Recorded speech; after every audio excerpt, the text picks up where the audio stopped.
All right, we have some housekeeping items to cover, so I'll go ahead and get started. That'll give everyone some time to get on before the actual presentation starts. Again, welcome. I'm Elizabeth McCollum with JMT. We are the Transportation Design Consultant to DDOT for this project.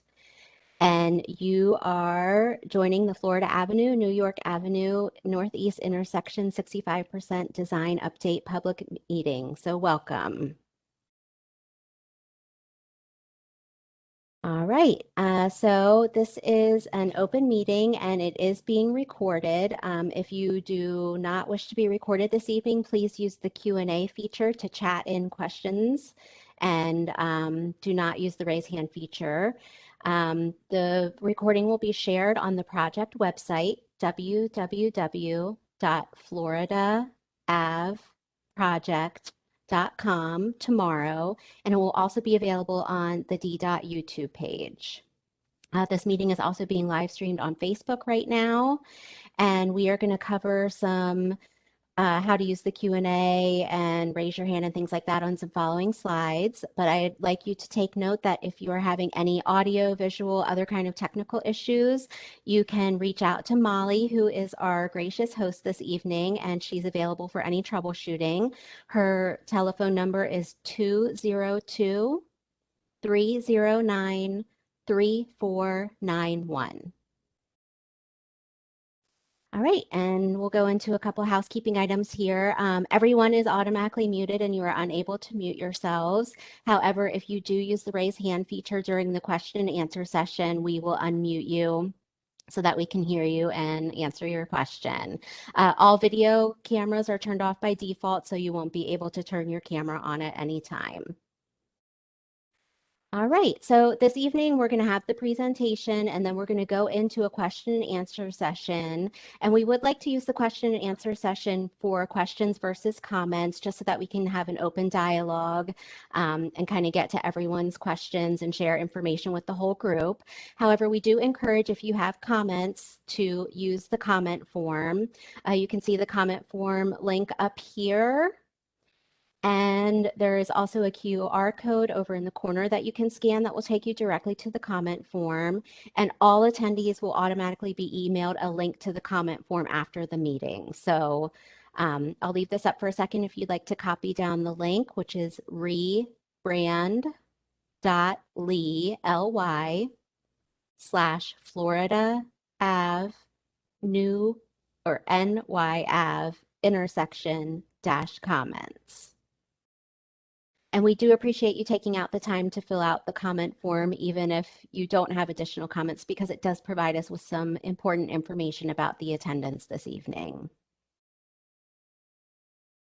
All right, so as I said, we're going to be using the Q&A feature during the Q&A session. So to access it, you can click the three-dot icon down here and pull up the Q&A box, and a new panel or window will pop up. And you can, in the Ask section, select all panelists, type in your question, and hit send. And then the project team will answer. Please feel free to enter your questions in as we're going through the presentation. That way they're not all coming in at once we start the Q&A session, and we will get to all of them by 8:30.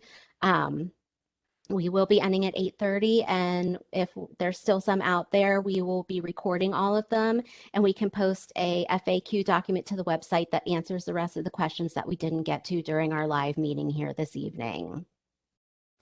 All right, if you are on the phone or you would like to speak during the meeting to ask your question, you can use the raise hand feature instead of the Q&A box.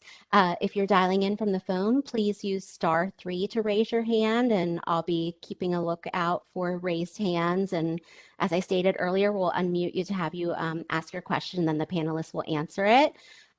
If you're logged on to WebEx and want to use the raise hand feature, click participants on the bottom right, and then the new panel will appear, and there'll be a small icon, the raise hand, that you can click.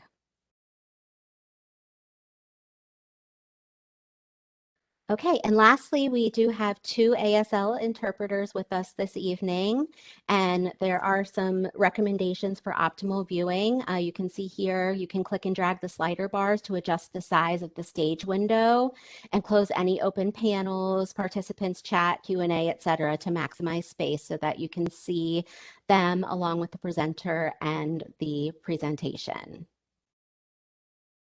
All right, and with that, I will introduce the team, go over the agenda, and we'll go ahead and get started. So again, I'm Elizabeth McCollum with JMT. I'm going to be your facilitator this evening. With DDOT, we have Amanda Stout and Ali Shakiri and Richard Kenny on the line. Also with JMT for the transportation design, we have Jay Smith and Nick Farver. And then we have Robin Eve Jasper with the NoMa Parks Foundation and Julie Cantor with SWA Balsley, who is the public open space designer for the NoMa Parks Foundation and for that portion of the project. So tonight we're going to go over the project. We're going to give a little overview and background. We're going to hit on the property acquisition and relocation, and then we're going to go over key highlights from the 65% design, both from the transportation side and the public space. We'll go through some next steps and timelines, and then we will go into our question and answer session. And again, I just want to hit on, we'll be here until 8:30 tonight. If we have questions that go over, we will record them and answer them in writing and post something to the project website and email out to all attendees. So with that, I'm going to pass it over to Amanda with DDOT to go ahead and get started. Great. Thank you, Elizabeth. My name's Amanda Stout. I'm the Deputy Chief Project Delivery Officer at DDOT. This project area probably needs no introduction, but tonight we'll be discussing the project at the intersection of Florida Avenue Northeast, New York Avenue, First Street Northeast, and Eckington Place Northeast. This area is often referred to as the virtual circle in reference to the current traffic pattern, which requires a jug handle like movement. And it's often referred to as Dave Thomas Circle in reference to the Wendy's restaurant that is currently located on an island in the center of the intersection. You're probably also very familiar with the problems of the current intersection. Simply put, it is very complicated for drivers to navigate. There are multiple intersections. Drivers need to switch lanes to position for upcoming turns. There's a very high volume of traffic and poor wayfinding. This condition contributes to these intersections ranking among the top 10 hazardous intersections in the district for total number of crashes. 80% of the crashes were side swipes or rear end crashes, which is due to this congestion and confusing pattern. The lack of defined bicycle lanes and missing or complex crosswalks makes this intersection really unsafe for pedestrians and bicyclists.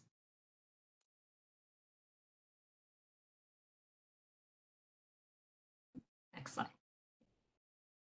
So this project to redesign the intersection represents a tremendously important opportunity for the District of Columbia to improve safety for all roadway users, particularly pedestrians and bicyclists, and to improve a key north-south and east-west transportation link across the city. We're focusing on safety for all people and making the intersection clearer and simpler to navigate by all modes. Also, by reconfiguring the intersection, we're creating 3 new spaces that are going to be designed as new, thoughtful, innovative public spaces for people to gather. You'll hear more about that design later tonight. I'm going to go over a bit of history of the planning and design for the intersection. From 2013 to 2018, there were multiple studies and public meetings for both this intersection and for the Florida Avenue Northeast 2nd to H Street streetscape that resulted in a number of concepts. In 2018, with Mayor Muriel Bowser's leadership and funding commitment, she directed DDOT to pursue Concept 6, which is shown on the screen here, which requires the acquisition of the Wendy's property at the center of the intersection to really unlock the potential to redesign the intersection. In April 2019, DDOT held an open house where we discussed with the public, again, Concept 6 as part of our National Environmental Policy Act NEPA requirement. And in October 2019, the Federal Highway Administration approved this NEPA document. And this is a really important milestone for the project. It set the number of lanes and the turning movements in the project due to extensive traffic analysis. There was also a historic preservation review that looked at the L'Enfant plan and looked at maintaining the historic view sheds on O Street and First Street. And this milestone allowed DDOT to then advance to the 30% design stage. In June 2019, the NoMa BID and NoMa Parks Foundation worked with the Urban Land Institute on a technical assistance panel, which came up with some really exciting ideas for the intersection, which again, you'll hear more about later. In December 2019, DDOT hosted a public meeting where we presented the 30% preliminary design, which is shown on this slide. In March 2020, the DC Office of Planning conducted a public life study, which also included fieldwork and a survey. They looked at how people use the intersection today and some ideas for the future. In May 2020, there was a public space, a virtual community meeting led by the NoMa Parks Foundation, which shared some of the concepts for the public space design and talked through what those ideas would look like. And over the course of summer and fall of last year, those public space designs were further elaborated on and developed and shared and received concept approval from the U.S. Commission of Fine Arts, the National Capital Planning Commission, and the DC State Historic Preservation Office. And through each of these steps, from the concept design to the 30% design to where we are tonight at 65% design, DDOT and our consultant team have been working with ANCs and community stakeholders every step of the way, addressing concerns, incorporating feedback, and evolving the design as it progresses. I'm going to talk briefly again about the property acquisition and relocation. As I mentioned, the reconfiguration of this intersection, the concept and the design that we're advancing, requires that DDOT acquire the lot at the center of the intersection, which is currently occupied by the Wendy's restaurant. And again, in Mayor Bowser's leadership to advance this project, she directed DDOT to pursue this. When DDOT and the district acquires property, we do so in accordance with the Federal Uniform Relocation and Real Property Acquisition Act and DDOT's right-of-way manual. Earlier this year, the District of Columbia acquired title to the property at the center of the intersection via eminent domain. So it's currently owned by the district. DDOT continues to work with the occupant, with the Wendy's, to provide the relocation assistance benefits that are in keeping with federal and district law.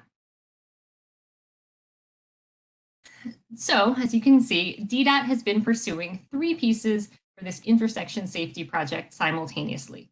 We're looking at the transportation design for the intersection, the public space design, and pursuing the property acquisition and tenant relocation. All 3 of these strands tie together and lead us where we are tonight to the 65% design. So the team is excited to share with you this evening the 65% design, which weaves together the public space design and the intersection safety project design. And I'll turn it over to my colleague, Jay Smith, to tell you more about the intersection safety project.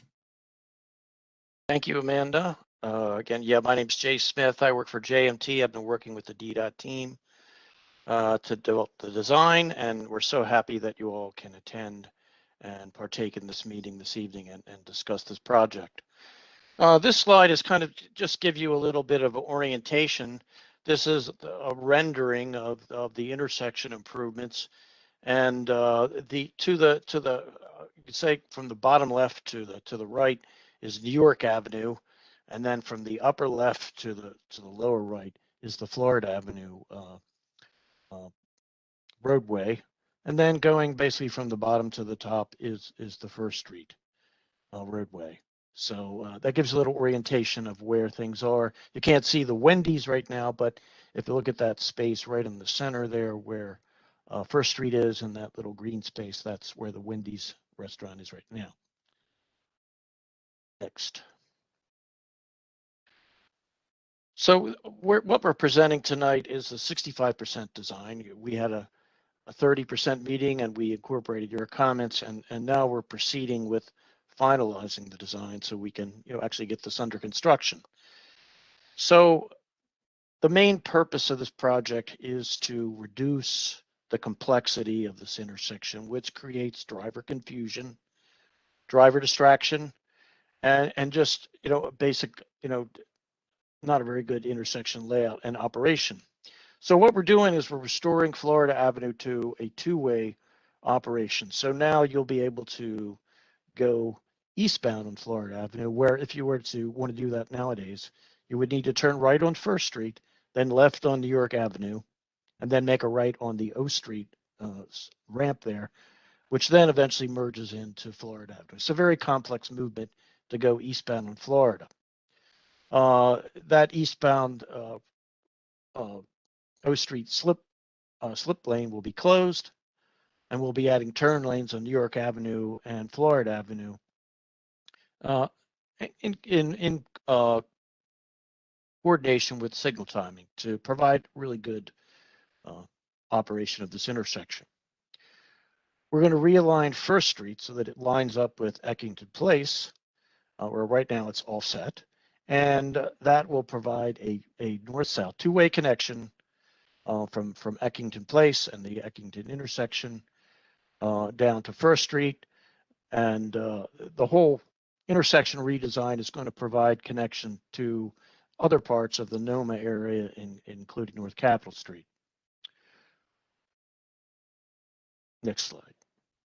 For pedestrian safety, right now there are a bunch of what we call conflict points. So we have more intersections, more places for pedestrian and vehicular traffic conflict. And what we've done is simplify the operation of the intersection and provide safer crossings of the street.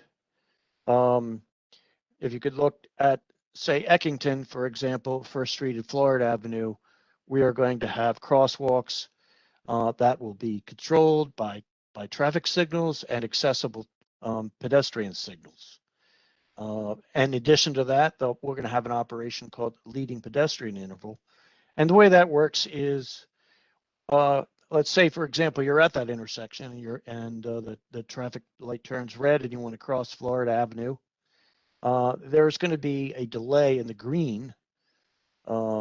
green signal for First Street so that no one can make a right turn onto Florida Avenue, providing a little bit more safety and time to get across the street without conflicting with vehicles turning.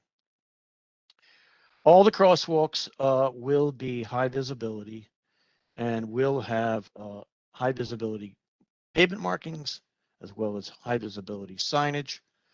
And this whole thing will help reduce driver confusion and distracted drivers and provide improved safety for all users, including pedestrians.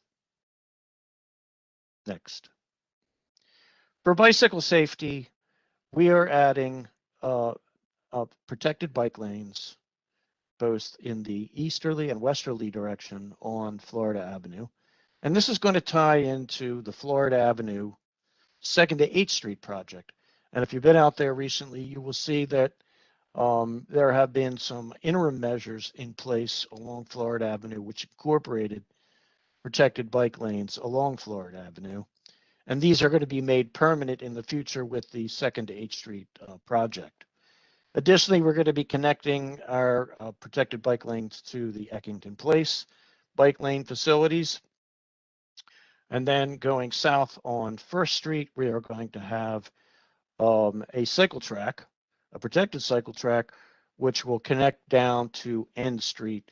And eventually there are bike trails down on M and First Street further to the south that you'll be able to connect to.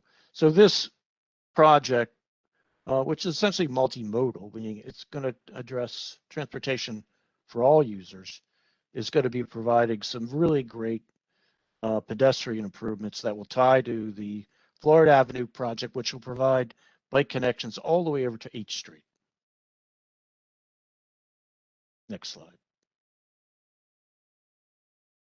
Well, New York Avenue is, one of our busiest roadways in this corridor. It's a principal artery, meaning that basically is a major route.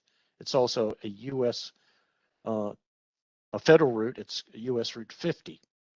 It's got a posted speed limit of 30 miles an hour, which we will be maintaining, as it has a very large volume of vehicles, approximately 46,000 per day based on 2017 data, and then that's expected to increase to 56,000 in 2037. It's also a designated truck route. It is under consideration for a future designated bus lane, but that's not incorporated in this project. This project concentrates on the intersection. Again, we'll be adding turn lanes since O Street, that jug handle movement, as Amanda mentioned previously, is being eliminated, and this will allow lefts from New York onto Florida and lefts from Florida onto southbound New York. So we need to maintain some functionality for people to be able to go to the locations where they want to go. So these turn lanes will be incorporated. We will be narrowing the lanes on the roadway, which does tend to slow traffic down. Due to drivers, they feel less comfortable when a lane is narrow, so they tend to slow down. And I would also like to note that we're going to be enhancing this whole area with these great public space designs that'll be tying into the gateway that's being created here. And if you've seen the sculpture up a little bit further here north on York Avenue with the bridge there, and tying in with this great public space design that Rob and Eve from the NoMa Parks Foundation is going to be talking about here in a few minutes. So, not only are we improving the intersection from an operational traffic operation and from a pedestrian and bicycle standpoint, but we're also improving it from an aesthetic standpoint. Next slide. Florida Avenue, again, that's another principal artery, another major roadway with a lot of traffic. It has a little bit slower posted speed of 25 miles per hour. It has an estimated approximate daily volume of traffic of 2,000 in 2017 of 20,000 vehicles a day, and is expected to increase to 2,000 or 25,000 in 2037. It too is a designated truck route, and the Metro buses 90 and 92 make use of this roadway. Our lanes will be narrower, and that's keeping with what we're doing also on the 2nd to 8th Street project, where we have sort of a road diet and incorporating improved pedestrian facilities, protected bike lanes, and an enhanced streetscape on that roadway also. So these will tie together, and they've been coordinated. Next slide. Now, there's going to be a lot of great improvements to the intersection in addition to the operational and safety improvements. We're going to be adding new street trees. All the street lights are going to be replaced with new street lights. We're going to be upgrading and replacing curbs and the ADA accessibility with new curb ramps. We're going to have new high visibility pavement markings and signage. New traffic controls and signals, improved drainage to coincide with the intersection reconfiguration. We'll also be adding green infrastructure facilities like bioretention to treat the stormwater and improve water quality as it makes its way to the Potomac River. And one of the goals of the project was to maintain that historic visual corridor that's part of the L'Enfant plan. This is sort of the outer limits of the L'Enfant plan. And so our design incorporates the visual cues to address that visual corridor from the L'Enfant plan. I'd like to turn it over to Robin Eve now from the NoMa Parks Foundation, and she's going to be talking about our public space design. Hi, thank you, Jay. So first, thanks to everybody for your time this evening and for joining us, and for all the time you've spent previously kind of giving voice to these issues, advocating, and helping us figure out what needed to be components of the public space design. Many of you know that the NoMa Parks Foundation's worked with the community since 2011 to highlight community needs, to amplify the voice of the community, conveying community aspirations, and to seize opportunities like this one for public and open space creation. Through an ongoing community conversation process, thousands of NoMa neighbors have been engaged in the development of NoMa parks and open spaces. Issues at the virtual circle have been the focus of community concern for many years. And the NoMa Parks Foundation and the NoMa BID have worked with the community members to focus attention on the safety, environmental, and aesthetics issues there for a long time. So, of course, the NoMa BID and NoMa Parks Foundation were delighted when Mayor Bowser and DDOT announced the current initiative to address the serious problems at this terrible intersection, aptly described by Dan Zach of the Washington Post as an urban aneurysm. Fortuitously, the plan to redesign the intersection winds up creating a significant additional amount of public space in this formerly industrial, green-starved area. After Mayor Bowser's project announcement, we immediately reached out to DDOT to offer NoMa Parks Foundation's partnership on thinking through the design of these new public spaces. The road design had already been approved through the NEPA process. So what we were looking at was the spaces that were not included, were not part of the roadway and street design. DDOT happily embraced the offer of help, and we've been working together on this ever since.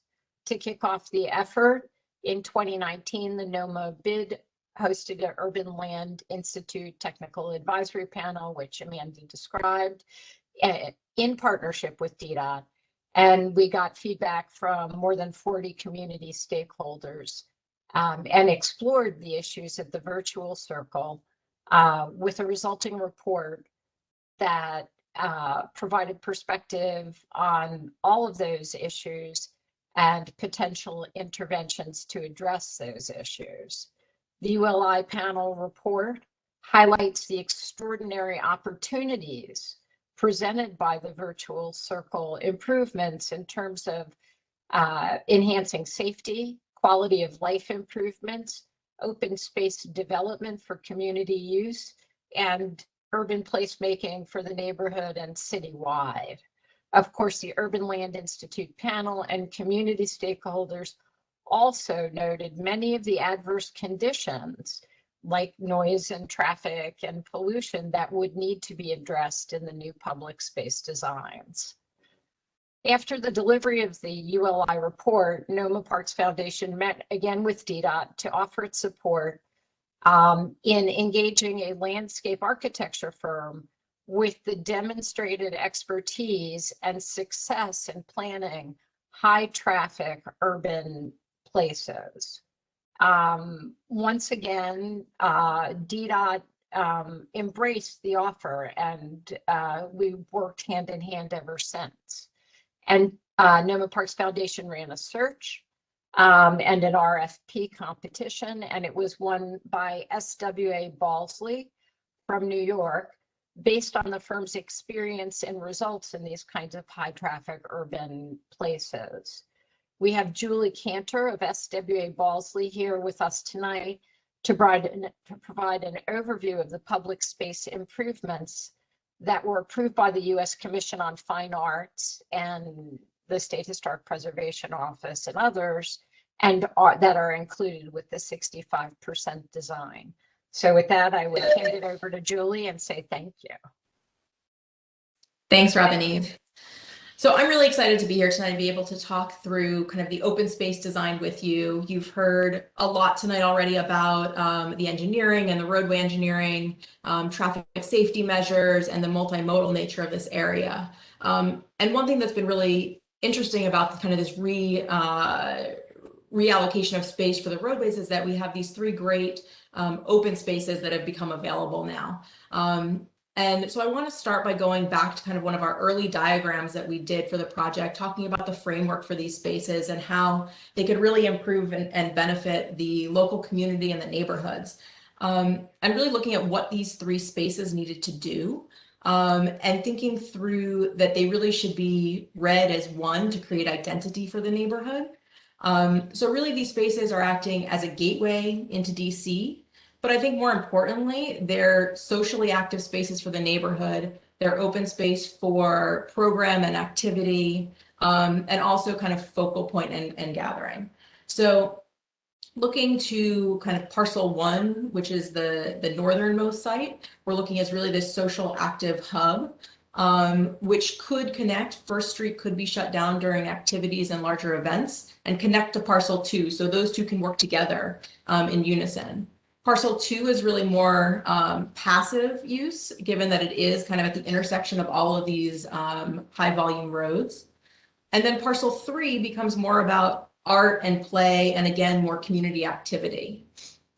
And I think the last thing that's really important about this diagram, sorry, thank you, is the green buffers that we started to develop this language for both along Florida Avenue and New York Avenue, knowing that they are very busy streets and really wanting to give some protection to these parcels and to the pedestrians and people using them.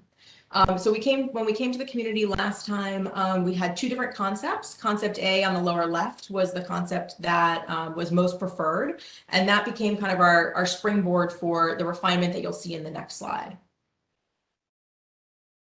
So as we've kind of to develop these spaces, you can see the language of the buffer spaces along Florida Avenue and New York Avenue, kind of those arcing green spaces that have some sloped landscape behind them, and then are framed on the inboard side, on the parcel side, with seat walls to allow users to sit and relax.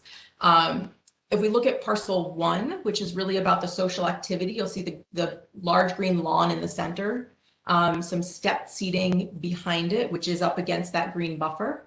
And this parcel is really about activity. It has an open plaza space. There's some trees that you can see on it with movable tables and chairs. There can be food trucks that come here. And again, then it can connect to parcel 2 in the center if First Ave is closed for a large event.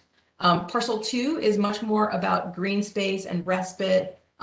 It's a cut through for pedestrians. We bring the pedestrian sidewalks kind of inboard in the parcel, protected by that green buffer space along New York Avenue.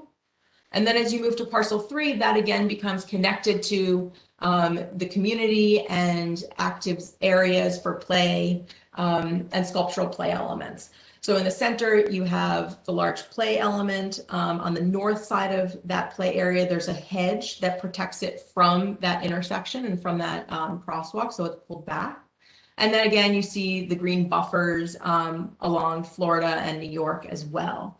And then the triangular spaces kind of on all of the parcels are more garden spaces. Next. So if we look to some of the materiality and the different seating options, I think that one thing that's really important in these public spaces is having a variety of seating options. So whether that's movable tables and chairs, loungers that are in some of the green lawn areas, the monolithic seat walls that we have along kind of those buffer areas. And I would add that the monolithic seat walls that we have, we've designed with more of a wood top to them to make them a little bit more warmer and comfortable. And then you'll also see we have the multi-headed pole lights for making sure that we have safe lighting and throughout all times of day. And then the historic curb inlay, which goes back to what Jay was mentioning about referencing the L'Enfant plan. So where those original streets are, we have some curb inlays as well. Next. So we're quickly going to go through a few views of the different parcels. This is parcel 1 in the current condition. Go to the next one.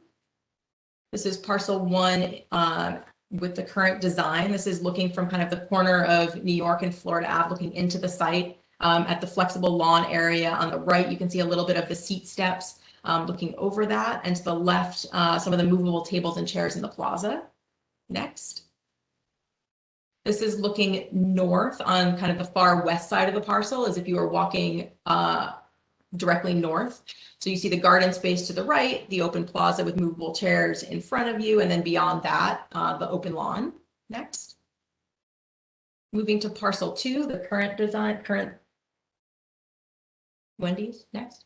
And then looking north, walking up this parcel here, you see that kind of berm or green buffer that has the sloped planting area behind it and the seat wall. And then this is the kind of lawn with trees, which is passive in its daily use, but could be, if First Street is closed down for an event, could be opened up for more overflow of an event space as well.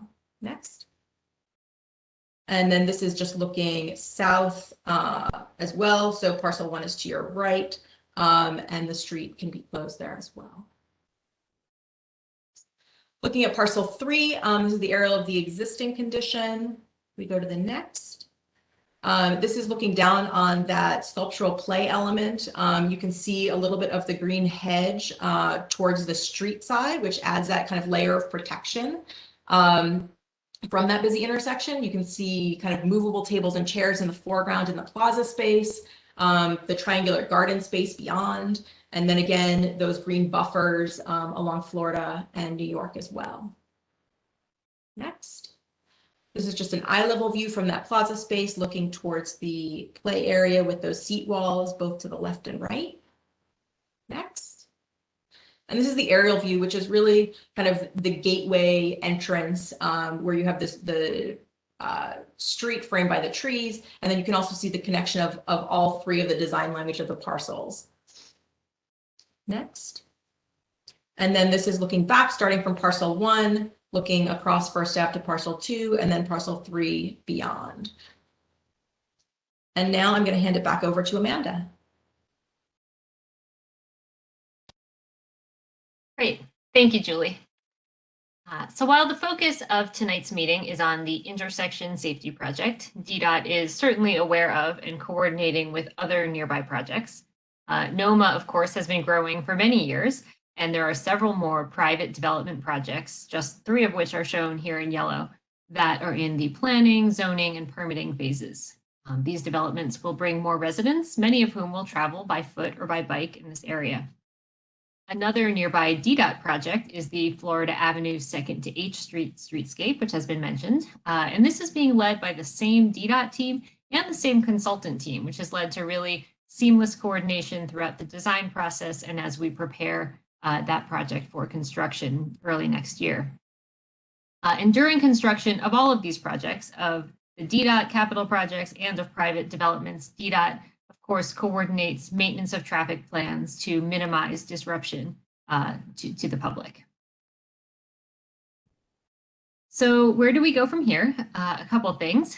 As we move the design from 65% to 100% design, the project team will be reviewing comments that are received tonight, during the meeting tonight, and on the comment form that are submitted over the next month.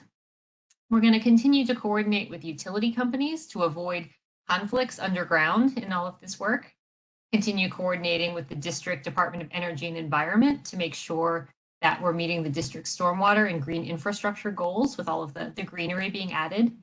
And of course, DDOT is going to continue to coordinate with Wendy's to provide the relocation assistance and benefits in keeping with federal and district law. Also, in addition to the intersection project, DDOT is separately going to be evaluating the possibility of reducing the posted speed limit on New York Avenue from the current 30 miles an hour to see if it can be reduced to 25 miles per hour. And we will keep folks updated on that.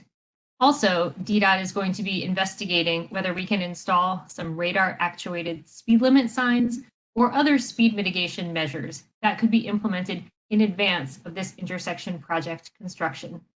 To look at some of the speeding in the area. The overall project schedule, we plan to complete the final 100% design this fall. Then we'll go to construction procurement beginning this fall and hope to break ground on construction in spring 2022. The project duration should be about 18 months, finishing up in late 2023.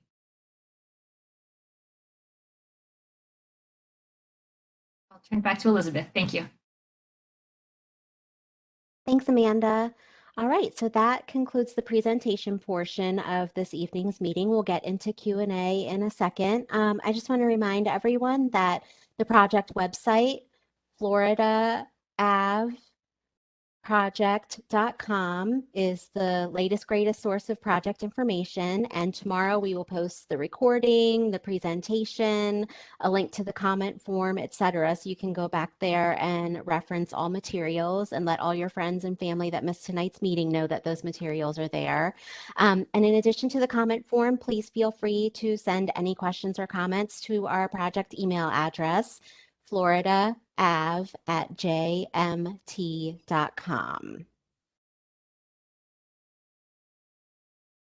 All right, and just a reminder, we are keeping the comments open until June 18th. So you can use the comment form. The link is up here in red, or you can quickly scan this QR code on your cell phone and pull it up.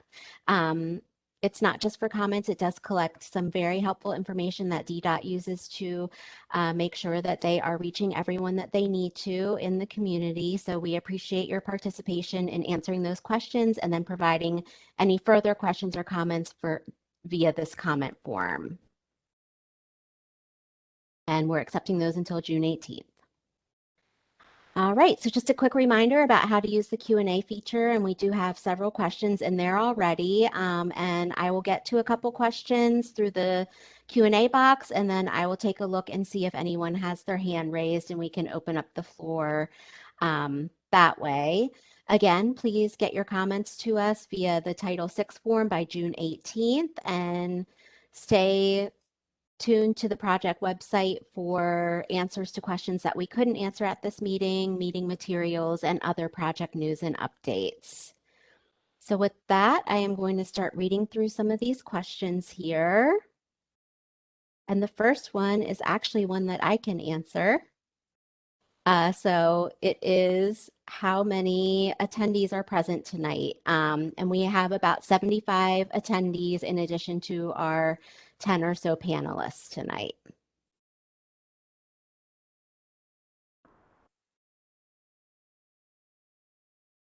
Okay. Our next question is, why were the number of lanes and turning movements set before the public design process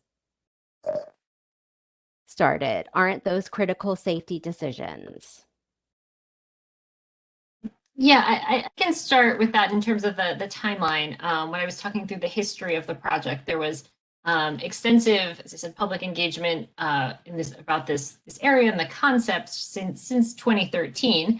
But as the district really kind of honed in on that concept 6 to pursue, we had that public open house meeting in April of 2019, where we solicited a lot of public feedback. That was a meeting where we had Post-it notes on the posters and really talked through what that concept 6 would look like, and that in all of its forms. And that was part of the NEPA environmental process. And so that was some public engagement that happened prior to the NEPA document being finalized. Thanks, Amanda. This looks like it might be a follow-up question. Is there any way DDOT could return to FHWA to ask them for permission to change lanes and turning movements because of community feedback and input in the design process?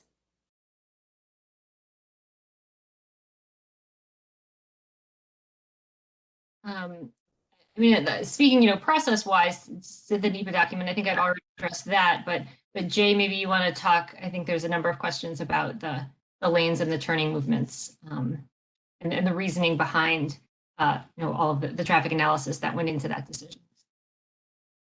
Well, as Amanda mentioned previously, this project has a pretty long history, and there were multiple alternatives that were developed to look to see how the intersection could be reconfigured.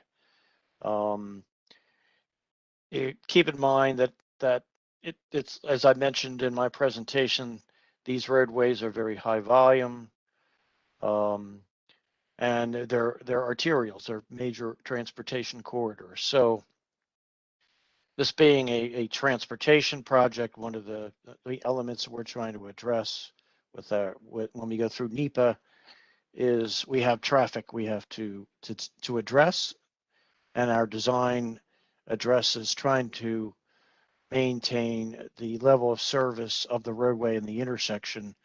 So part of that design is addressing the vehicular transportation.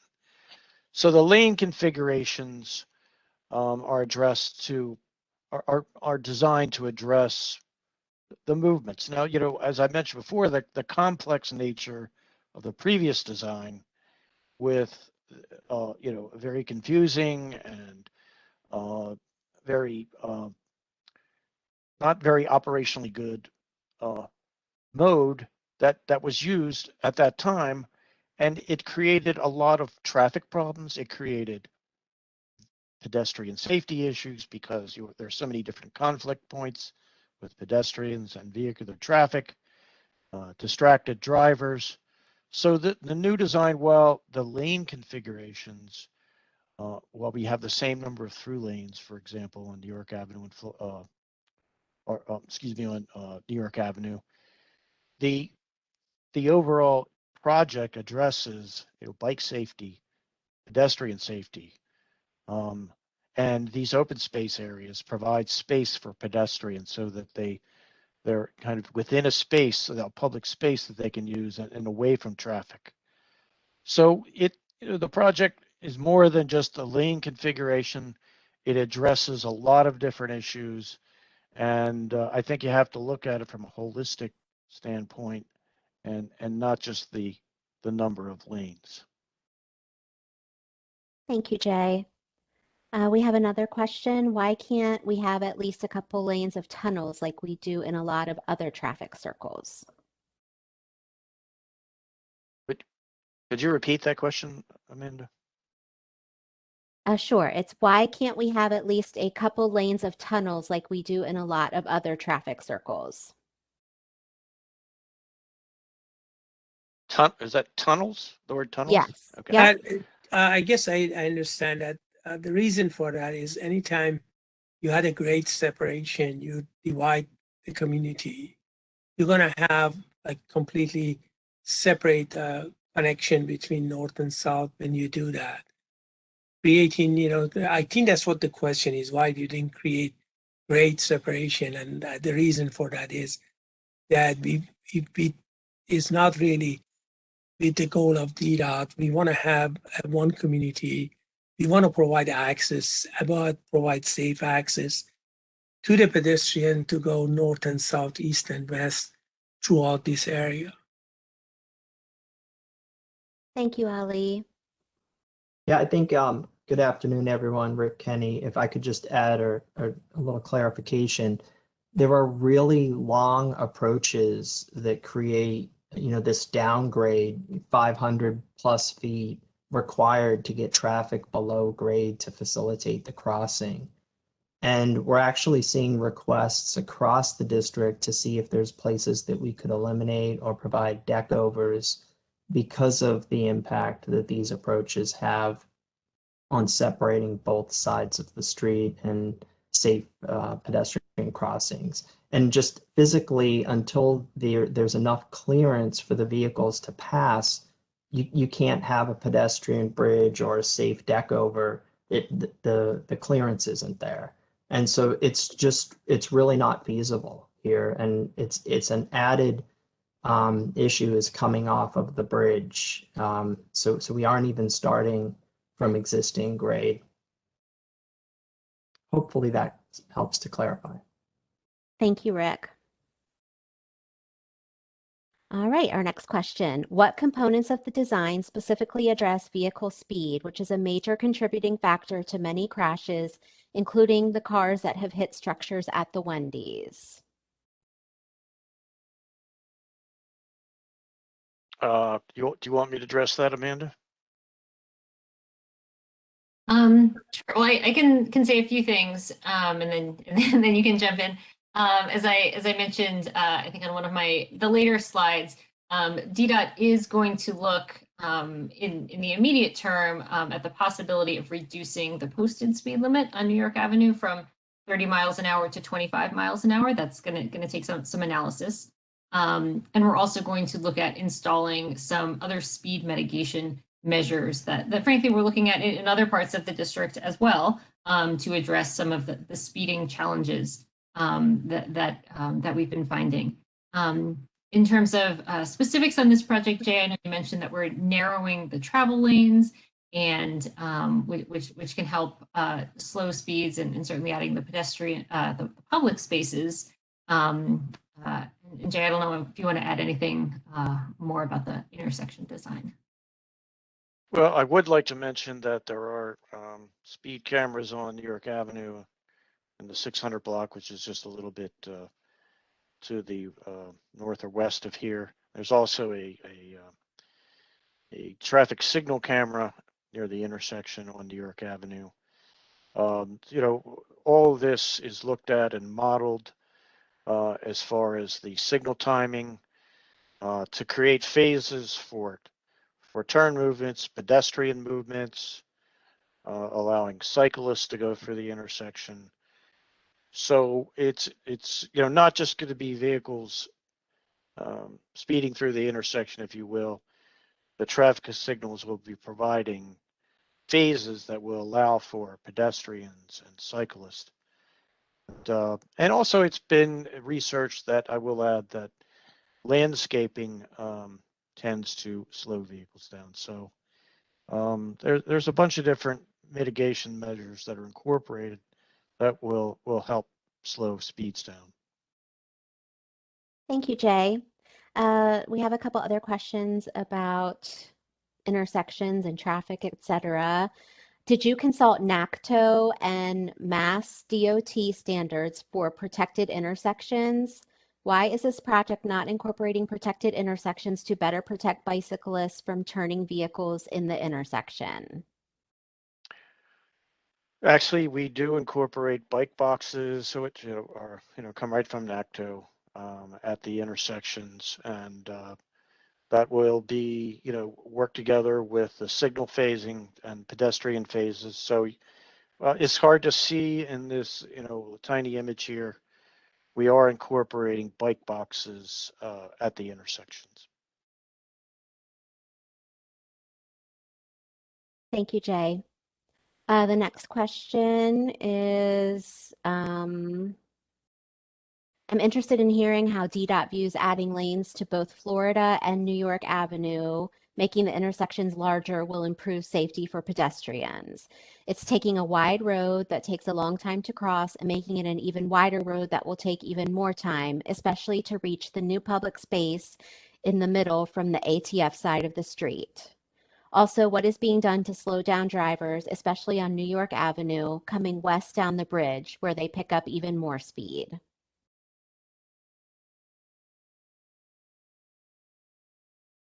I guess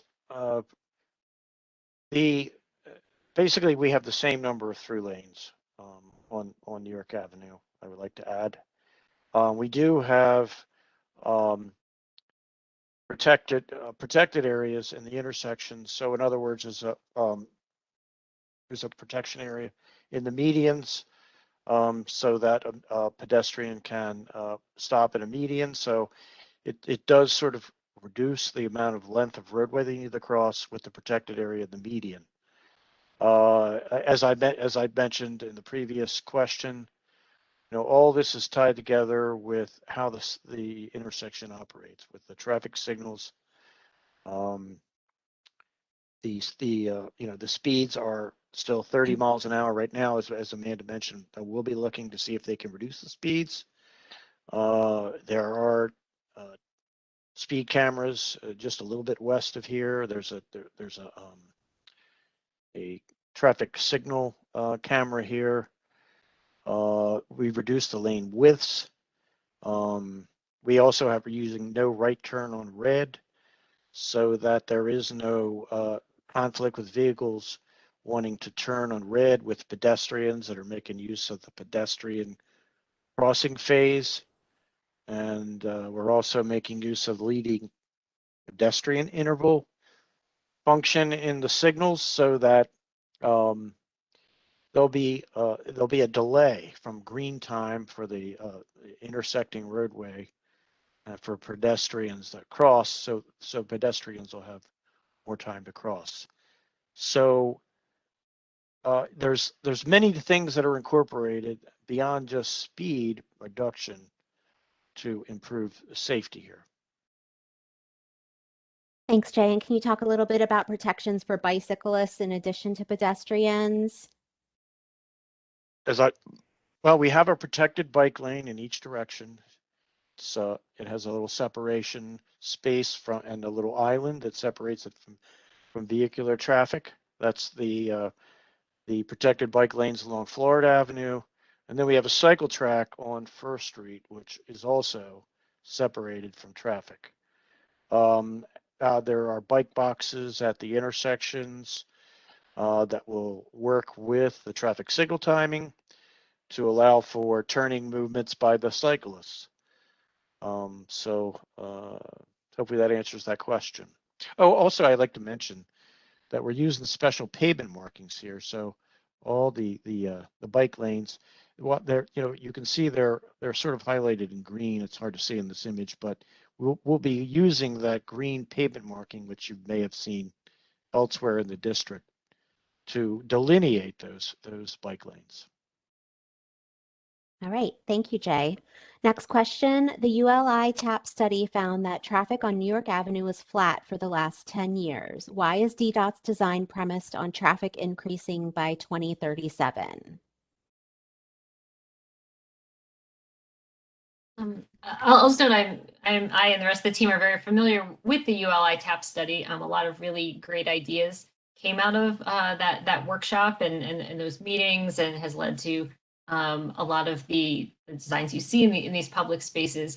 But I'm not familiar with what traffic data they used in that intersection. I mean, in that workshop. So we'd have to look up what numbers they used and check on that. But DDOT's traffic analysis was included in the NEPA study, yeah, we can look into why that discrepancy. Thanks, Amanda. All right, I'm going to pause from the Q&A box to address some people that have their hands raised. It looks like the first person is James Harnett. James, I guess we can unmute you and you can ask your question. Great, thank you. Can you all hear me? Yes. Hi, well, thanks for putting on this meeting.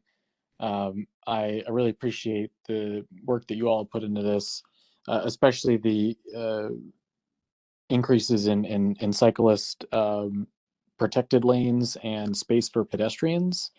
But I do want to join the voices of the folks who have stepped up to say that it doesn't make sense to be expanding lane access or the number of lanes throughout this intersection. I was just looking at one of the photos that you showed, sort of the current conditions and what you're proposing, and there was one that looked like it goes from 6 lanes to 9 lanes, and so instead of 3 in each direction, it goes to 5 in one direction and 4 in the other. And so obviously you all are operating in the same set of boundaries of physical space as what you have in the current intersection. But my question is just, I haven't seen, the data to indicate that sort of condition change is going to be necessary to make sure that folks will be able to maintain the same level of service. And looking at the other projects that DDOT has worked on across the city to install bike or pedestrian facilities, there is a very measurable and concrete statement of, look, this is going to inconvenience drivers because we're reducing lanes, but we're talking about seconds of time when moving through an intersection. Why wasn't that the priority that you all moved forward with, and to the point where we could really have not only space that has dedicated areas for pedestrians and for cyclists, but a space that's truly inviting for people, walking around or using mobility devices? Thank you, James. We'll let our panelists respond. You want to start that one, Amanda? Sure. I think a couple things. So thank you for that comment. And I think it's talked about this a little bit already. We are closing that slip lane jug handle condition on O Street, which you can see on this design is kind of covered by parcel 3 in the lovely park. So by closing those lanes, we need to continue to have those turning movements, which is why these turning lanes are being added. And I can defer to some of the traffic engineers to say more on that. But overall, the project is not about adding capacity. We're not about trying to make it easier for more drivers. I think it's more about making sure that the various turning movements and maneuvers and timing and all the complexity involved in that are able to operate. But maybe Jay or Rick can, or Ali can say a little more. No, geometrically, you're right. We are not widening the roads. So we are just accommodating the turning movement within the same number of width of the road curb to curb. So by doing that, really the same distance a pedestrian used to cross 4 lanes, now maybe it's 5 lanes and 4 of them is going through and 1 is a turn. But we are not adding any width to the roadway. Yeah, I would just like to add, if you look at the previous configuration, you know, there were 4 lanes that went on O Street. So if you think about those 4 lanes, and then you had, 3 lanes and 3 lanes on New York, and in each direction, then you're talking about 10 lanes. So, since it's kind of like we're reconfiguring the intersection entirely, so it's hard to kind of compare apples to apples, but at the same time, we have to allow people to, if they want to turn left, if they want to be able to go westbound in Florida, for example, if we don't have that movement anymore, then because we're the reconfiguration is taking that away, then we need to add people being able to operate, be able to get to the places they want to go. So we try, we've offset that by providing pedestrian refuge islands in the center of the road. There's same number of through lanes are there, so we're not increasing the capacity. It's just a matter of allowing the driver to be able to turn and go to the locations that they want to go now that the intersection is completely reconfigured. I hope that answers your question. Thanks, everyone. We have 2 more raised hands. I would ask if we could please unmute Nick Sementelli so that they can answer or ask their question. Hi, folks. Thanks for doing this here. I think that maybe to summarize a little bit of the theme here, this is such an improvement on the status quo. Agreed. This adds some more protected facilities. It adds a lot more pedestrian infrastructure. The new spaces for public engagement are great. But the question that I have, that I think others have, is this enough? Is this the best we can do for safety? Because, I mean, I think you said it earlier in the presentation, you said, well, this is a transportation project and, we've got to get up this high volume of cars through here. We want a safety project. Can you guarantee to me that people aren't going to die on this road? Because I look at this and I see we've changed some things that are problematic about confusion and conflicts and turnings, which is really important. But we've kind of replaced that with more straight through line access. Florida is now looking a lot more like New York Ave. I understand how that helps in many ways, but if we're not offsetting, what that invites, then we might just end up with the same problems we have on New York currently, right? We talk about this being a crowded and heavy traffic intersection. That's true in many times of the day, but the most dangerous times of the day here are when it's not that crowded, right? When it's later at night and suddenly these roads are, 8 lanes wide or whatnot, and the speed limit posted on that sign doesn't make a difference. We know people are going 40, 50, 60 down this road right now as is. Is this a design that's going to change that with the engineering, right? And I think that that's what, I would hope that we are doing. I hope we don't have to redesign this again in another decade for safety because it's killing people. We have this bus lane now. We're on the Move BC map, both these roads. Why aren't we incorporating that now? Why aren't we planning for that now instead of waiting a whole nother cycle to try to put that in? We're about to invite thousands and thousands of new neighbors to this New York Avenue section. Pedestrian traffic we haven't had to account for. And we want all these new families and kids to come out to these play spaces. I'm worried that we are building a design that solves the problem of yesterday while adding all these new residents and families here for the future. And we're going to end up redoing this again for the safety. So my question is, can we get a design that is to the top of what we can do for safety here in terms of, I like the narrowing of the lanes there. Can we narrow and take more sidewalk space on the other side of that, coming New York Ave going northeast there? Once you get past Florida, do those lanes need to be as wide as they are now? Can they stay the same width that you had them in the middle? I'm not the planner. I'm not trying to plan by design from the audience here, but that's my big question. Is this the safest we can do, knowing how many people we're trying to now add to this area? Thank you, Nick. Let's give our panelists the chance to answer those questions. Hi, good afternoon. Rick Kenny again. It's a great question, and it's one that we're looking at closely. And honestly, we're not done yet.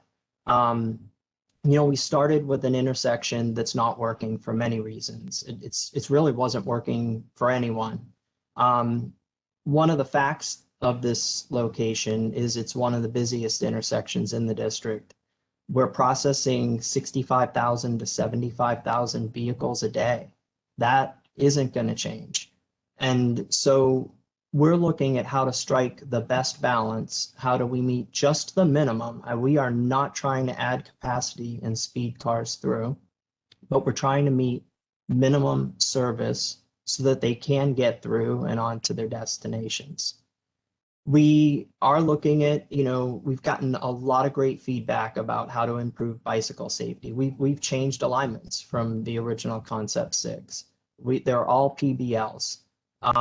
These are more close to 90-degree intersections. They're going to provide better visibility for drivers to be able to see pedestrians when they're making their turns. That doesn't work today. It's really hard to predict where vehicles, bikes, peds are coming from today. So that's an improvement.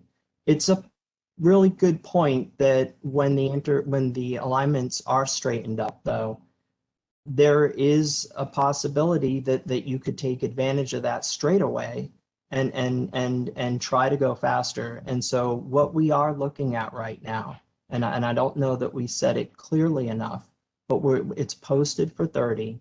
We're looking ahead of the intersection project for the ability to get approval to reduce the speed limit to 25.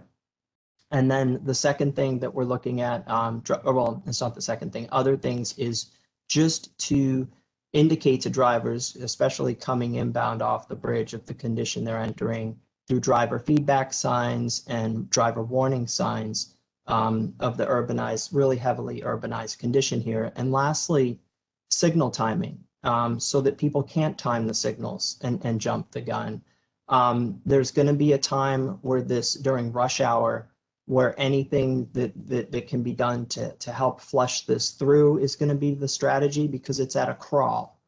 And then there's the late night, and we also have the ability through signal timing to manage that.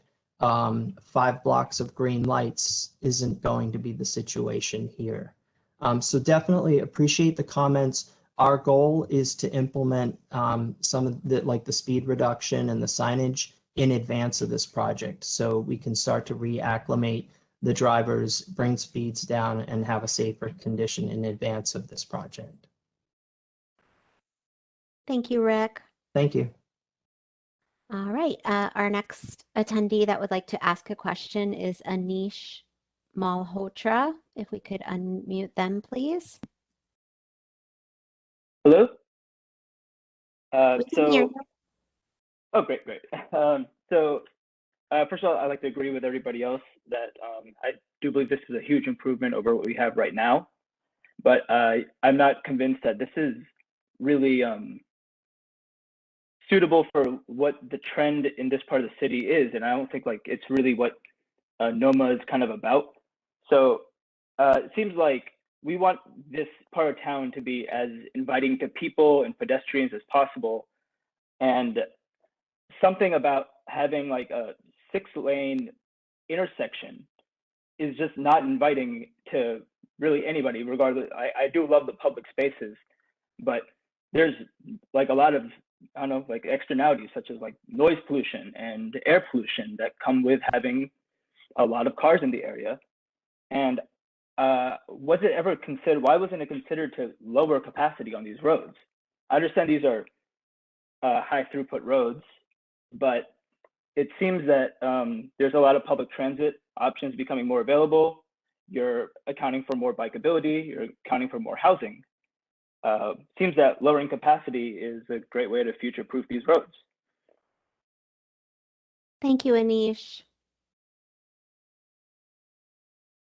Panelists, do any of you have any response maybe to the air and noise portion of that question? I know we've talked a lot about some of the other issues raised.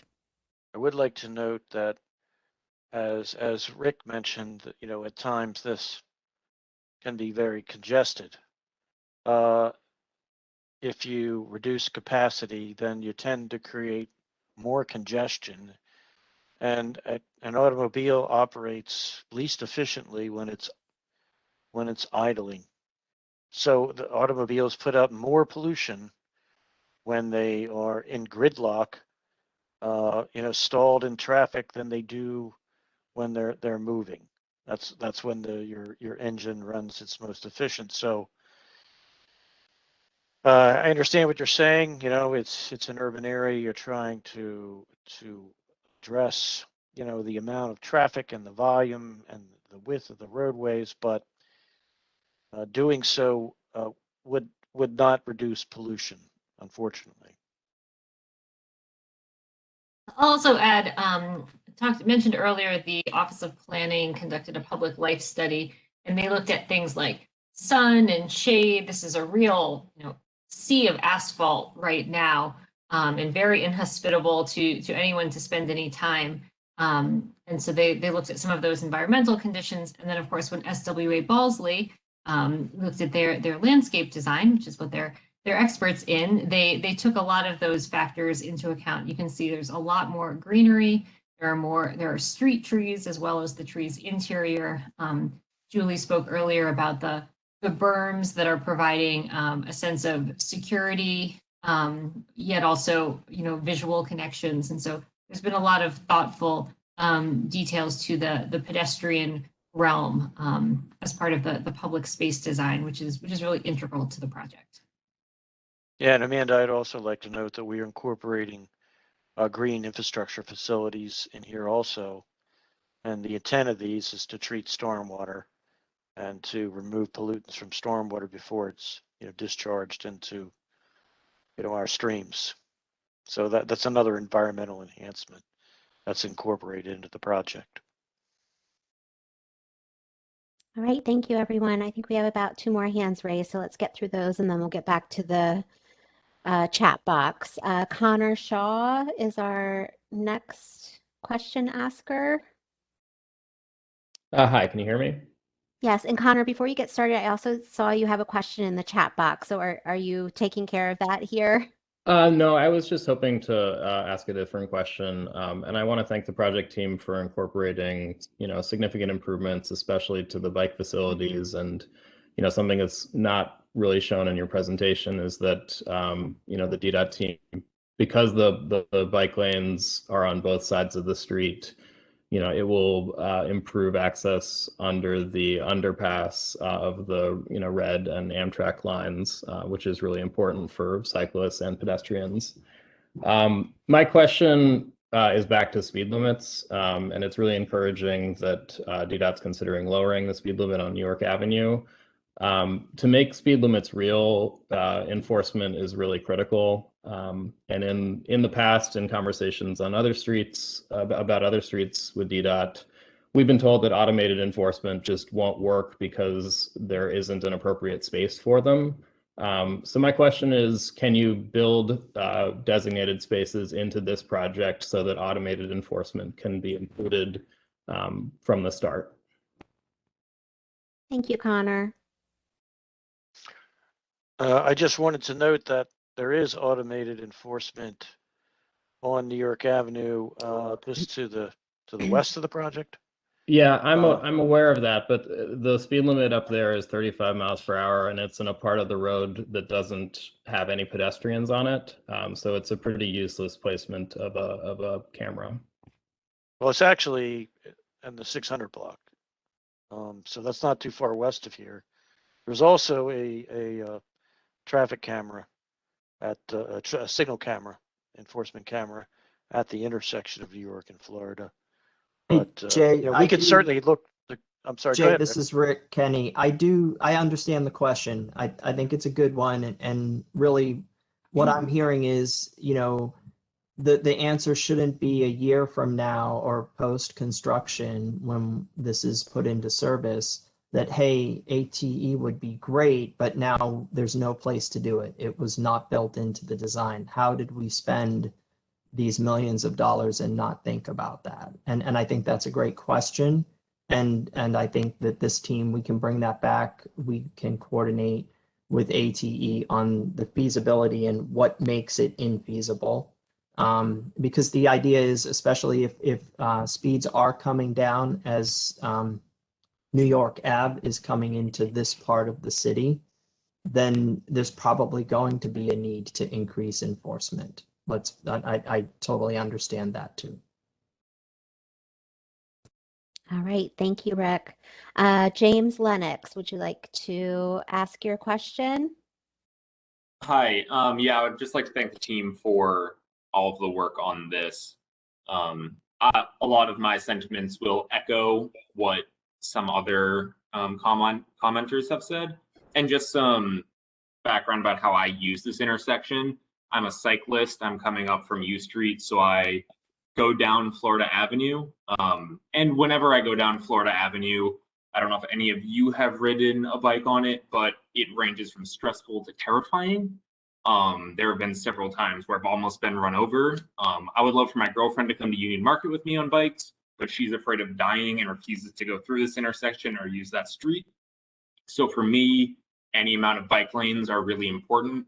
And I'm just curious as to why you guys made the decision on Florida Avenue on the northwest side of the intersection to add a turn lane for cars instead of extending the bike lane on that side of the street a bit further.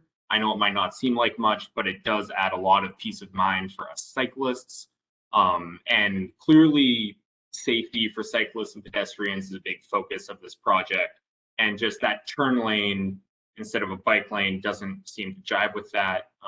Similarly, but less important for me because I don't really use New York Ave that much, the 9 lanes wide with 0 bike lanes in either direction. I'm wondering how that decision also ties in with DDOT's Vision Zero goal and the statement that this is all about cyclist and pedestrian safety. Thank you, James. Well, I just want to note that, you know, this is an intersection project. So, you know, any improvements, you know, beyond the limits of the project, like for example, if we wanted to incorporate bike lanes on New York Avenue or whatever, you couldn't just, you know, basically do it at the intersection. To make them, you know, usable and realistic, they would have to extend. And this project is concentrating on the intersection. I wasn't sure what you mentioned a turn lane instead of a bike.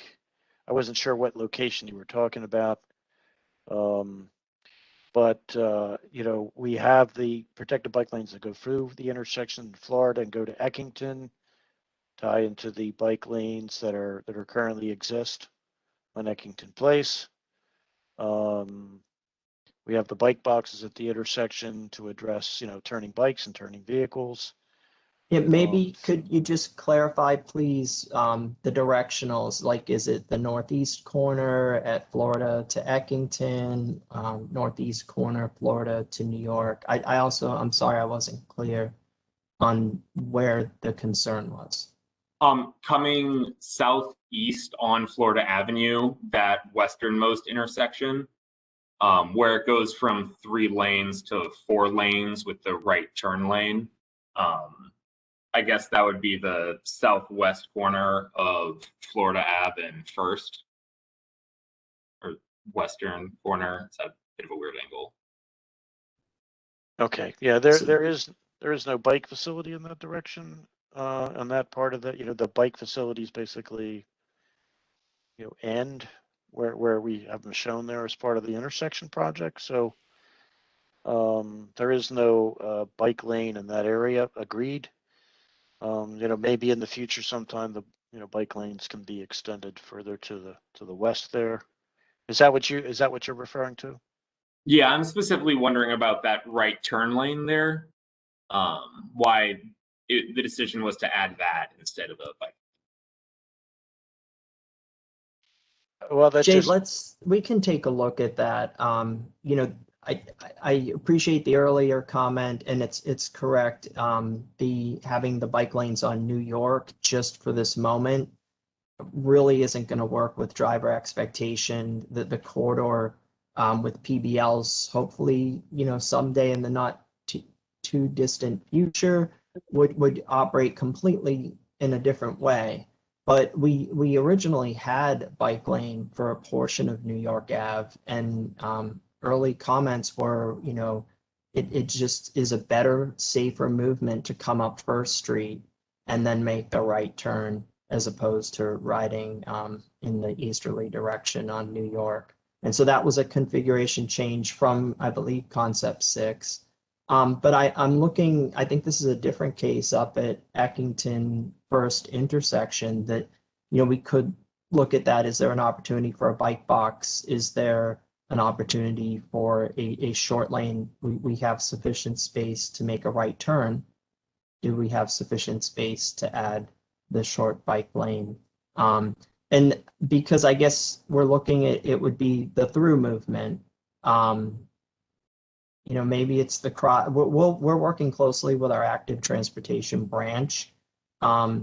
It's potential that we'll take a look at it. I think this is one of those challenges we love to try to solve. And I appreciate the comment. Thank you. Thank you.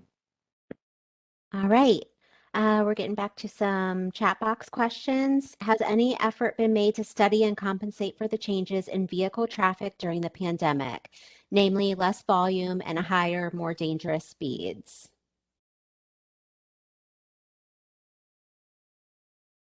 the traffic volumes provided before were based on 2017 volumes. The recent assessment of traffic volumes, I believe, during the pandemic, there was approximately I think a 15% reduction in traffic. There is an anticipation that traffic could come up closer to what it was previously. That'll be studied as we go, forward to see. We haven't had a pandemic since 2018, and there weren't many cars back then. So it's going to be an interesting to see how traffic, volumes increase or stay the same as we move forward and get out of this pandemic situation. Thanks, Jay. The next question. A few years ago, a car speeding down New York Avenue hit the northeast side of the Wendy's. Are there any bollards being added at corners to prevent that from happening again? I only see protection along a couple of sides. We don't have any bollards, but there is sort of a berm there on the one side, which is not, necessarily going to stop a vehicle, but there's nothing we can do to prevent an errant vehicle from going off the road anywhere. But in the kind of situation we're in here, in an urban intersection. But as you can see in our open space design, it creates a lot of pedestrian space for internally in these open spaces. And so it gets the pedestrian away from vehicular areas, gives them a sense of safety, and they're away from moving vehicles. So, certainly, a lot safer, and certainly feel a lot safer than a Wendy's with a just a bare open parking lot. Jay, I would just add that the new public space, it is designed to have pedestrians back away from the roadway edge.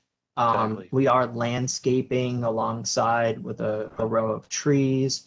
And then lastly, you know, taking that bollards type of idea to the next level, of course, you know, crash barriers and that type of protection is proof positive that you can't, you know, have an accident that would deviate beyond the roadway. But, you know, those kind of highway type improvements really send the wrong message. They tend to encourage drivers to go faster. And so really having this to be, you know, urbanized and have the full streetscape. We're also, you know, it's a minor mention, but the median will be planting in the center. So, you know, it should operate differently as they're coming in, but I do, the biggest concern is the downgrade from the bridge. And that's why, you know, as we've been talking about, probably, you know, the most important thing we can do, you know, to prevent crashes, to lower speeds, it's going to be to get the speed limit down. Thanks, Rick. And I think this Thank one's you. a follow-up to the question that you answered that James had over the phone a few minutes ago. Would it be possible as part of your design of this intersection to sketch out a possibility or two for how protected bike lanes on Florida Avenue might be added in the future? I assume he's referring to the west, because we do have protected bike lanes on Florida, and as you may be aware, we have the temporary situation or interim situation, I should say, on Florida Avenue to the east of here, which goes all the way to H Street, which will be made permanent in the near future. But there are protected bike lanes on Florida Avenue. So I assume incorporated in this project. So I assume you're referring to the west of here, and yeah, that's certainly under the consideration for future projects. But you know, this project we're concentrating on improving this intersection and incorporating the bike facilities. Yeah, actually, there is a New York Avenue streetscape project that goes from this intersection to Bladensburg. That's one we just hired a consultant to start this study, and they're gonna add the bike lane, you know, in New York Avenue.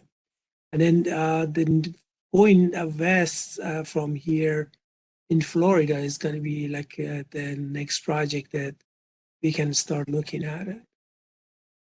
I thank you, Ali. I think it's important to note too that this project, you know, the project limits are the intersection, but this project won't preclude the use of bike lanes going west.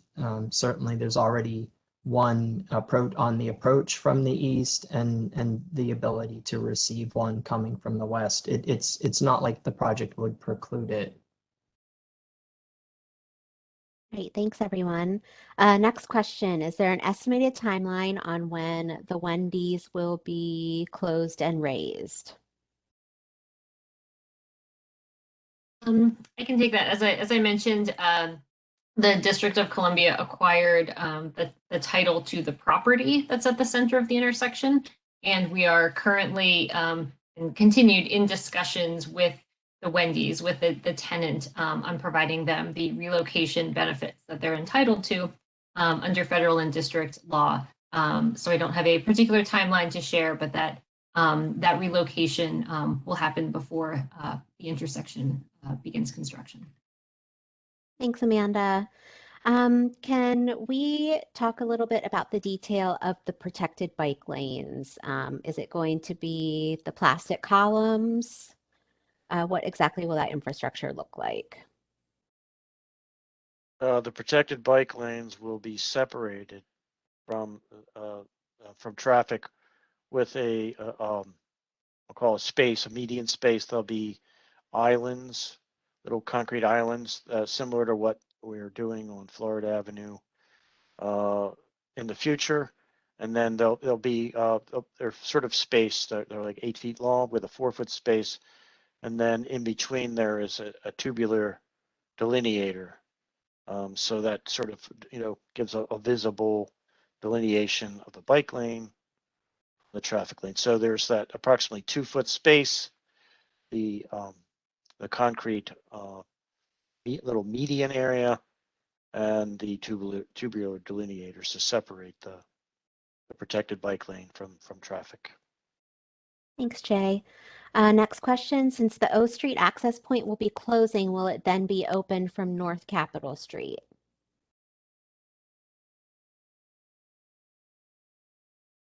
Yeah, I can take it's on kind of the, maybe not this image, but on the more zoomed out one. You're talking about the part of O Street on the western part of this image.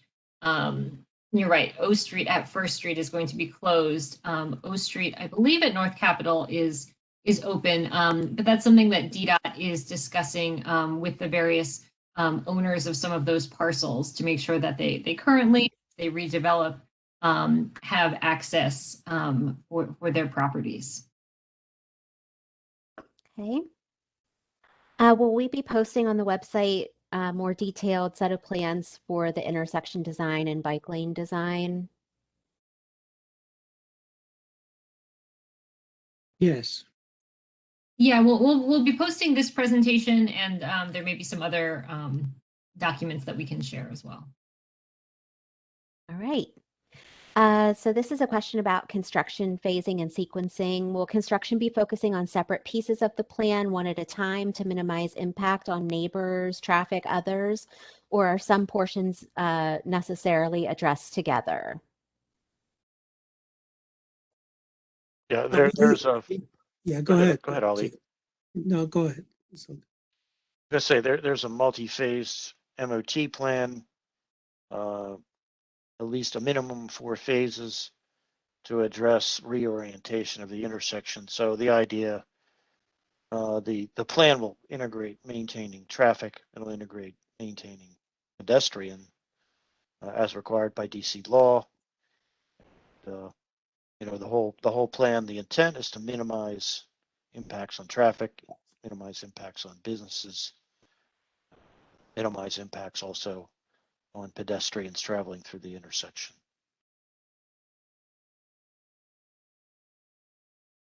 Okay, thanks, Jay. Is there a plan to add wider sidewalks along Florida and New York avenues, especially under the bridge?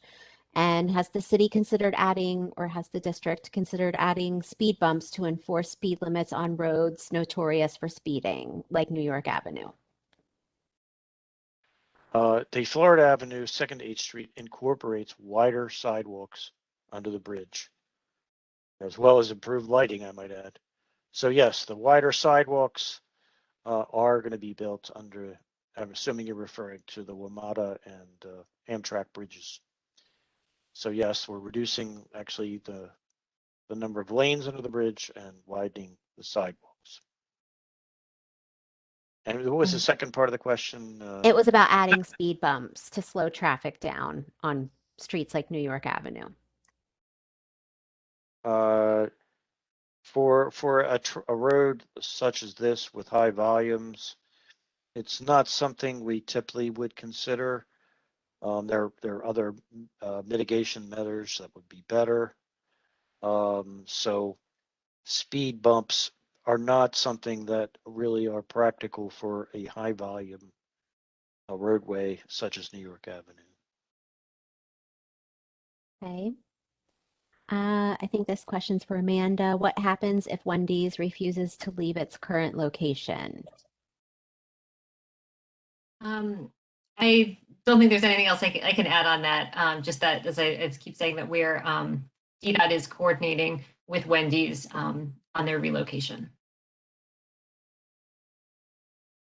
All right, next question. What concessions or preparations are being made for the hinted at dedicated bus lanes? What plans have been made for the ability to rapidly implement the dedicated bus lanes? Yeah, I can take that one as well. As we've said, the bus lanes are not part of this intersection project. However, DDOT has a very robust bus priority program where we're looking at a number of dedicated bus lanes. There's on 14th Street and MLK Avenue Southeast and M Street Southeast and a number of others that are in the pipeline and that are being reviewed by DDOT. And I believe New York Avenue is part of that program as well. And so we are looking, again, very broadly and robustly at bus priority across the district. Thanks, Amanda. Next question, will right turn on red be restricted at all of these intersections? That is correct, yes. Right turn of red will not be allowed, and there'll be signage that states that. Great. Will the medians on New York Avenue be widened? The existing medians are very narrow and don't provide a safe feeling place to wait if you're not able to cross. The medians on New York Avenue will be at least 6 feet wide to allow for pedestrian refuge. So yes, the answer to that would be yes. Okay, and kind of a follow-up question. The Florida Avenue medians stop before the crosswalk. Could you extend them out past the crosswalk for increased pedestrian safety? We can certainly look at that. Currently, there's just not enough, I'll say, real estate in the roadway to make it wider, but we can certainly take a look to see if we can do that to provide that pedestrian refuge.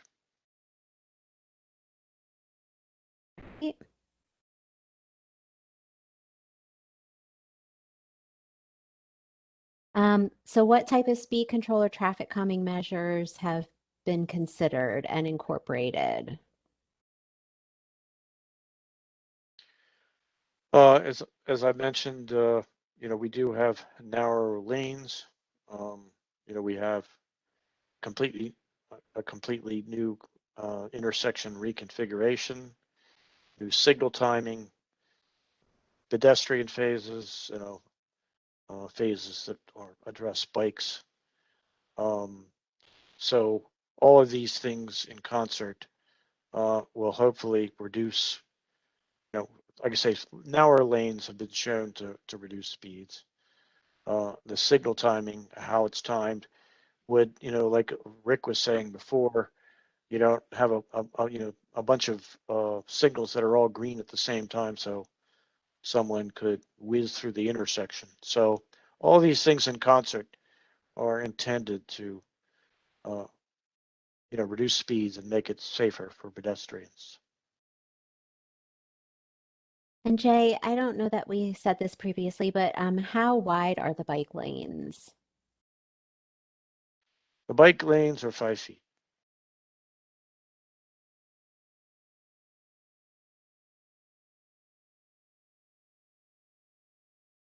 Talked about bus lanes. Jay, the width of the curb also? Trying to remember. It depends on where, because we were using different widths on Florida. The maximum width would be 2 feet. The minimum width would be a foot. I just have to check to see where we're using what width in this area. And the 5 foot doesn't include the gutter pan. So correct to face a curb?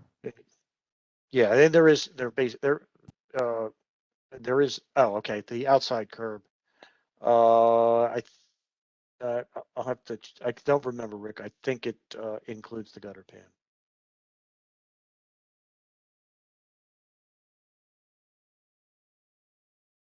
Okay, and we just have a question here about if any small traffic circles were considered to help slow down traffic on New York Avenue or raised crosswalks.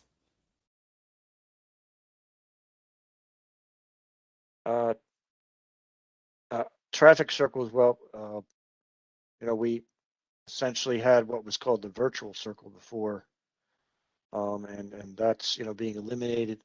Actually, roundabouts or traffic circles tend to create more conflict points, especially with multiple intersections like this. So they actually end up being a little less safer for pedestrians than an intersection where we can control the traffic. We can stop the traffic to allow people to cross.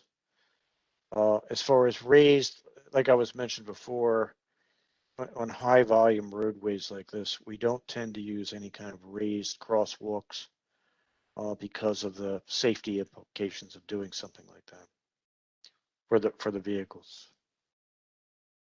Also, I would just add to that, one of the review requirements when we consulted with SHPO, we are at the absolute edge of the historical enfant plan. And while the Wendy's virtual circle wasn't exactly compliant, this design is working to accommodate the original vision, and including view sheds on First Street as much as it can. And that was part of the reviews that we had to go through when we were reviewing with SHPO, CFA, and NCPC. Thanks, Rick. I had a couple questions about narrowing the travel lanes. So could you just go into some detail about what they currently are, what they're being narrowed to, just to provide some more information about the reduced lane widths? Generally, just to give you a general idea, for example, on Florida Avenue, there were lanes as wide as 12 feet. Now the lanes will generally be no wider than 10 or 11 feet, typically mostly 10 feet. So on New York Avenue, we sort of had a similar situation. We have lanes that are up to 12 feet wide, and they're being reduced to 10 or 11 feet. Okay, we also had some questions about the crossing signal. How many seconds will pedestrians have to cross the widened New York Avenue, and how does that compare to the crossing time now?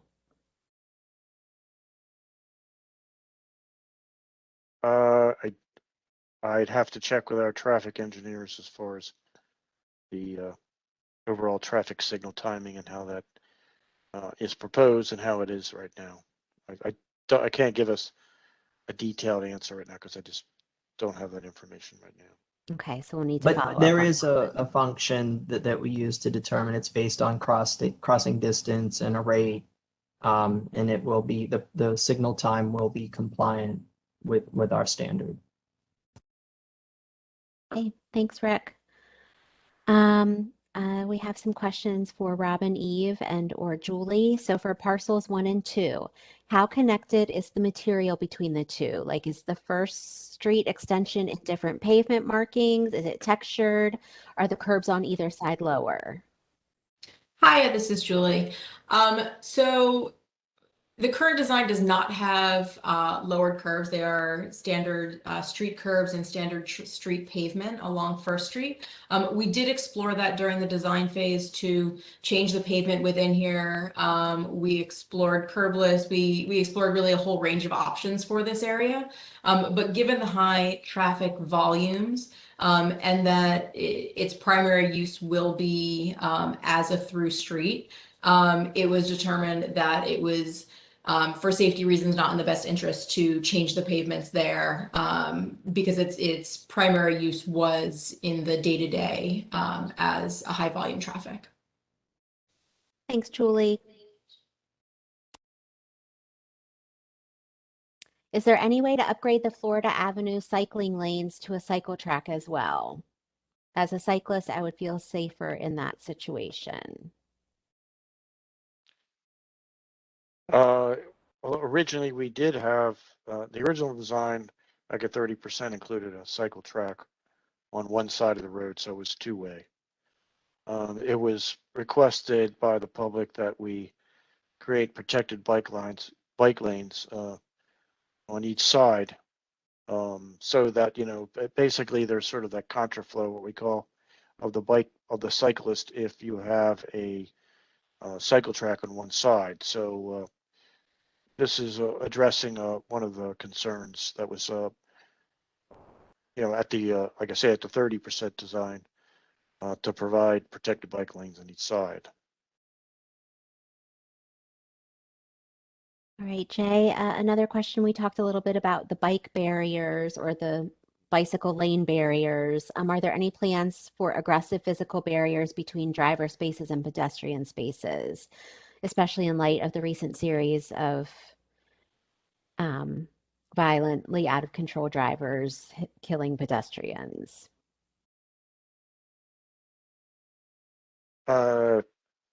There, given, this is, an urban roadway, there's no, barriers, like, for example, like, concrete, jersey walls or, guardrails or anything to separate traffic from pedestrians. There is a space that's created by the bike lane, say, for example, in Florida Avenue, of up to 7 feet between the sidewalk and the traffic. Also, the open spaces that are being created, the pedestrian spaces, the walkways go through the center of these spaces. So, pedestrians are away from traffic in those areas, and they create a sense of safety and as well as a separation from traffic. So there's no, actual physical barriers. Like I say, this is an urban area, and it would be very difficult to incorporate something like that, and at the same time, make pedestrian accessibility to crosswalks and stuff work. So no, there are no physical barriers separating. Could SWA Balsley talk a little bit about the berms? Because there was a strategy here to bring pedestrians away from the most heavily traveled part, which is New York Ave. Sure. So in the design of the streets along New York, or the parcels along New York Ave, parcels 2 and 3, you'll see that the berms are pulled up against the roadway edge, and the pedestrian sidewalk is pulled back into the center of those parcels behind those berms. So the pedestrians are really protected along that whole stretch, and are never up against the New York Ave roadway until you hit the crosswalk crossing locations. We have a similar strategy along Florida Avenue, where there is kind of the standard sidewalk, which is behind the street trees, but then beyond that, there's a berm and the opportunity to walk inboard on those parcels as well. So really, the location of the greenery within all of the parcels was looking at the circulation path and the circulation routes that pedestrians really wanted to go. And that is where those berms ended up falling and forms kind of those spaces and green spaces within each of the parcels. Thanks, Julie. And if you don't mind staying on for this next question, will the 3 parcels be built out on the same schedule as the road improvements? Is the funding available for all of the park elements in the plan? So I believe that the parcels will be built out at the same time. Amanda, maybe you could chime in on that. And I believe that funding is available as well. Yeah, I can follow up on that. Yes, so as we said, there's the roadway design and the public space design, and tonight this 65% is really weaving the two together. And from this point forward, they're going to continue together. And DDOT intends to solicit the construction procurement and to construct the roadway portions and the public space portions all at the same time. The exact sequencing, is to be determined by the contractors, but yes, it is all going to be built as one project, and the construction funding is in place for the entirety of the project. We're also partnering closely with the NoMa bid and the NoMa Parks Foundation, as we have throughout this project, but we're going to continue to partner with them on the ongoing maintenance and operations of these public spaces to make sure they continue to look really lovely and beautiful. Thanks, Amanda. This is a really good question. How does this plan align with deaf space values? So again, it's deaf space values. So I may be able to, this is Robin E., if I may be able to speak to this a little bit. When we engaged SWA Balsley, that was one of the criteria that we always apply when we're hiring landscape architects. And so they were furnished with deaf space design guidelines and have taken them into account in designing the spaces.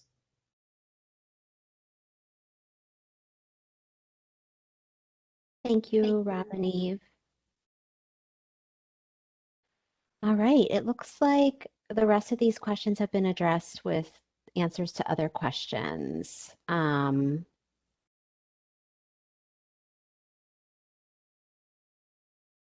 and you just talked about the public spaces. Are they they're going to be maintained by NoMa bid, correct? Yeah, Rob and Eve wants to talk any more about the public spaces. Trying to unmute myself. Sorry, Amanda. Yes, the NoMa bid, I'm having trouble with my camera. I apologize for, oh, there I am. The NoMa bid maintains public spaces in the neighborhood, as it does with a number of, with all the public streets and trash removal and things like that. And DDOT and the NoMa bid have exchanged a list of kind of maintenance requirements. We're all going through them now. So we intend to continue to partner on this maintenance and operations. So. Thank you, Rob and Eve. And we did have a follow-up question on the deaf space. What about the roadway and sidewalks? Thank you. I was just about to chime in and go back. So, the crossings will be designed ADA compliant. We will have APS push buttons. There's a positive visual indication when it's, sorry, I'm not on video. When it's time to cross. So there's a visual, there's also the sound, and then a vibration on the actual push button itself to indicate the time for crossing. So that'll be ADA compliant, and same with wheelchair. While we're on the topic, wheelchair ramps with the proper distance for the push buttons and proper height. Thanks, Rick. Thank you. All right, and we are almost out of time. We have someone else who has joined us by phone this evening that has a question. So if we could please unmute S and have them ask their question. Yes, thank you. I had a quick question. It was probably about a year ago this time. It might have been the 30% drawings. You had sort of two types of renderings for the parcels. You briefly alluded to them earlier in the presentation. I appreciate it. It's hard to make these parcels all things to all people. However, being the fact that NoMa is known for a very artsy and vibrant community, I'm a bit disappointed to see the sort of iconic sculpture. I believe somebody on that call a year ago sort of talked about it as an Instagram worthy, kind of alluding to like the Bean in Chicago. And is there any way to adapt a art installation, into one of these parcels that can sort of be a gathering point to sort of transition from one neighborhood to another and sort of draw people to these parcels? Great question. Thank you. Sure. So, through the conversation of this project, I think we are all still hoping that there's a great iconic piece of art that can go in and be inserted into parcel 2. That is still a hope and a goal. I think it's not within the project right now, but it is still a hope and a goal that there will be installation art of some sort, whether that's smaller scale, local artists, or something larger scale, Instagram worthy moment. That is still a viable option within this and would kind of take place probably right at the top of the kind of green triangle piece, for lack of a better way to describe it right now. kind of right at the intersection of those pathways. So we did look at the views and make sure that we were not precluding that with the design that we have currently. But there was a desire from commissions to make sure that it was greener and there wasn't as large of a paved kind of gathering space at this intersection. And some of that, if I could add, was for safety concerns. I mean, the U.S. Commission on Fine Arts was very focused on adding a lot of green space, which I think has really improved the design. But also, you know, at this point, it's not, you know, we want to make sure that we're not attracting people to a space that is, you know, not the safest space within the kind of entire intersection. So there are a number of positions for places for art that could work throughout the intersection. Thanks, Rob and Eve. We are almost out of time. I just had a couple questions come in about the enforcement for the no turn on red, no right on red. Is there going to be any other kind of enforcement other than a sign there?